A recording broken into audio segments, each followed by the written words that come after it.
What's going on, family? Back with the new workout video for you guys. Going to give you some tips on bicep development. So here, got some dumbbells, and I'm going to do a typical exercise. You know, you've done these, I've done these, I do these all the time. Highly recommend them. Basic supinating curls, right? Great exercise. It's great to do a lot of weight, get that supination. Our biceps have two functions.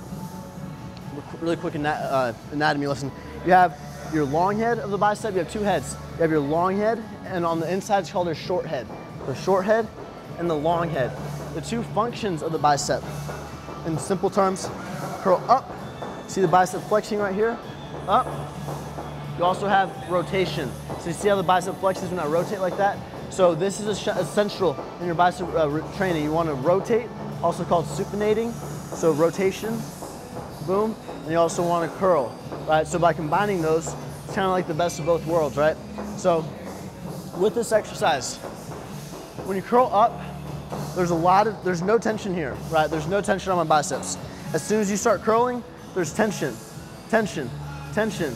But once you break about right here, so once gravity's come down like this, once you break this kind of barrier right here, so this motion, there's not really that much tension on my bicep. There's a little bit, but because you're here, I can hold this forever, right? But I cannot hold this forever because gravity's pulling down on me. Now, what happens if we adjust that line that we're going? So instead of coming straight up, we can get a little bit more range of motion by getting on an incline. So over here, I have a 45-degree incline. Now check this out. So instead of being straight like this, my shoulders are back and I can come all the way up. There's tension, tension, tension, tension until I hit that straight line of gravity, right? So this is so much more range of motion than just here and here. So not that anything's wrong with supinating curls. I highly, highly recommend incorporating them in your routine because, like I said, you can add weight and you can lift heavier weight, put more load on that muscle. But these are also great to incorporate. So get on your bench, pinch your shoulder blades back together. So just like you're doing a bench press, you want to squeeze your back together and lay on the bench. Right there, dig your traps into the bench. Anytime you're doing any kind of pressing, that's what you want to do. Next, so dig your traps in. Plant your feet, come down. Now you don't want to have your neck like this. You don't want to put pressure on your spine. Keep your head on the bench. Adjust the weight like you have to. Flex your tricep at the bottom, right? So by flexing that tricep at the bottom, that means I'm fully locked out. My bicep is fully extended because my tricep is locked out. So if the bicep is fully extended and you're at this angle and you're getting that full range of motion, it's the best movement you can do. So lock out that tricep right here.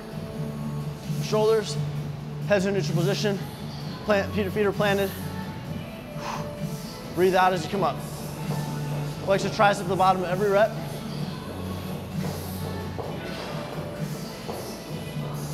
I recommend doing them both at the same time, both arms at the same time. That stretch reflex at the bottom. You really, really feel that pull, especially by locking out that tricep. Another way you can do them. You know how I was talking about supination earlier? You can supinate. When you supinate, this goes for that standing exercise also, and this exercise. You have your dumbbell, right? Instead of grabbing right in the middle, I want you guys to try to choke up on the dumbbell. So by choking up on the dumbbell, what does that do? Check this out. When you're here, okay, if you're coming up, there's more weight on this side. The weight is distributed more on this side because it's uneven. So as you're rotating, you have to rotate. There's more weight on this side. So the rotation, it makes it a little bit harder than as opposed to just being right in the middle. So rotate, boom. And by choking up, it's just a little bit more tension. So same concept, come back, squeeze. Start neutral, rotate. Breathe out as you come up.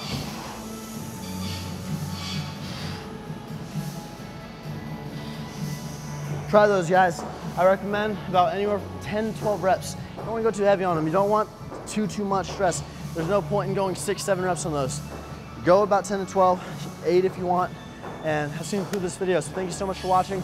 Hopefully you learned something. Try that out in the gym. Like this video, give me a thumbs up. And ChristianGuzman.com, 8-week macro coaching, 6-week macro coaching, and a 90-day transformation package. I'll take you where you want to be. ChristianGuzman.com. Proud but never satisfied. We're out.